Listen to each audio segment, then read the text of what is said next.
হলুদ ও মধু একসাথে খেলে কি হয় জানলে আপনি অবাক হয়ে যাবেন। মধুর ভিতরে কিন্তু আল্লাহ পাক রব্বুল আলামিন শেফা দিয়েছেন, আর হলুদের ভিতরে কারকিউমিন আছে। এই দুইটা একসাথে হলে আল্লাহ পাক রব্বুল আলামিন আপনার শরীরের ভিতরে অনেক রোগ প্রতিরোধ ক্ষমতা বাড়িয়ে দিবেন এবং আপনি সুস্থ থাকতে পারবেন। মধুর ভিতরে শেফা রয়েছে, আল্লাহ পাক রব্বুল আলামিন এই কথা নিজেই বলে দিয়েছেন। কুরআনুল কারীম খুলেন, সূরাতুন নাহালের 69 নম্বর আয়াতের একটি অংশ আল্লাহ বলছেন, ইয়াখরুজু মিন বুতুনিহা শারাবুম মুখতালিফুন আলওয়ানু ফিহি শিফাউল লিন্নাস। আমি আল্লাহ তাআলা মানুষের জন্য এই মধুর ভিতরে শেফা দিয়ে দিয়েছি, সুতরাং মধু আপনি খাবেন। হাদিসের ভিতরে নবী সাল্লাল্লাহু আলাইহি ওয়াসাল্লাম নিজে বলে দিয়েছেন, মান লাইকাল আসালা সালাসা গুদওয়াতিন ফি কুল্লি শাহরিন লাম ইউসিবু আযীমুম মিনাল বালা। যে ব্যক্তি প্রতি মাসে মাত্র 3 বার হাতে রেখে চেটে 3 বার মধু খাবে, চেটে খাবেন, চামচ দিয়ে না, হাতে রেখে 3 বার মাত্র চামচ দিয়ে মধু খেতে পারলে নবীজি সাল্লাল্লাহু আলাইহি ওয়াসাল্লাম বলেছেন ওই ব্যক্তিকে আল্লাহ পাক রব্বুল আলামিন সুস্থতার নিয়ামত দান করবেন, বড় বড় রোগ থেকে তাকে হেফাজত করবেন।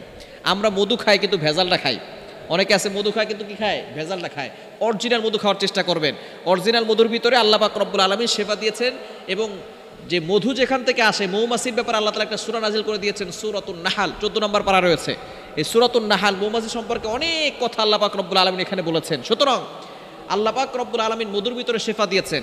সুতরাং এই মধু আর হলুদ একসাথে যদি আপনি আপনার মুখে লাগাতে পারেন প্রথমে, তাহলে দেখবেন আপনার চেহারা সুন্দর হবে। আপনার চেহারা যদি কোনো দাগ থাকে সেই দাগ চলে যাবে। মধু আর হলুদ যদি একসাথে আপনি মিক্স করে সেটা যদি আপনি আপনার চেহারা লাগান, আপনার চেহারা সুন্দর হবে। অনেকের চেহারায় দাগ রয়েছে, ব্রণের দাগ হতে পারে অথবা কালো দাগ হতে পারে, যে কোনো দাগ থাকতে পারে। এই দাগ যদি দূর করতে চান তাহলে আপনি মধু আর হলুদ একসাথে মিক্স করে আপনি আপনার চেহারায় লাগিয়ে রাখবেন। 15 মিনিট 20 মিনিট লাগিয়ে রেখে এরপর আপনি ধুয়ে ফেলবেন।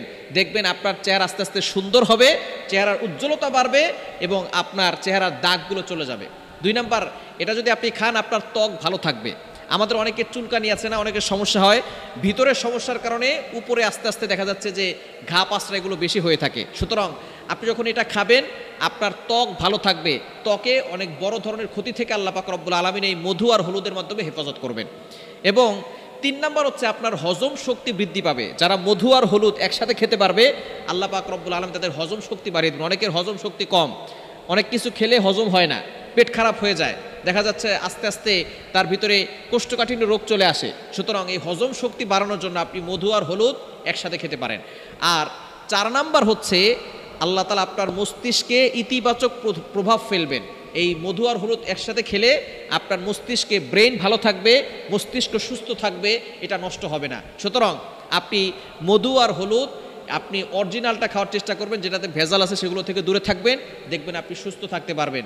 মধুর ভিতরে শেফা রয়েছে, আল্লাহ পাক রব্বুল আলামিন নিজে কোরআনের ভিতরে বলে দিয়েছেন। সুতরাং আপনি সুস্থ থাকতে পারলেই আল্লাহর ইবাদত করতে পারবেন। আপনি বেশি বেশি করে আল্লাহর ইবাদত করবেন এবং সুস্থ থাকার জন্য আল্লাহর কাছে দোয়া করবেন। আর এই আমলগুলো করলে আপনার চেহারা সুন্দর হবে, ত্বক ভালো থাকবে, চেহারার দাগ দূর হবে, হজম শক্তি বৃদ্ধি পাবে এবং অনেক বড় ধরনের রোগ প্রতিরোধ ক্ষমতা থেকে আল্লাহ পাক রব্বুল আলামিন রোগ প্রতিরোধ ক্ষমতা বাড়াবে, বড় ধরনের রোগ থেকে আল্লাহ আপনাকে হেফাজত করবে।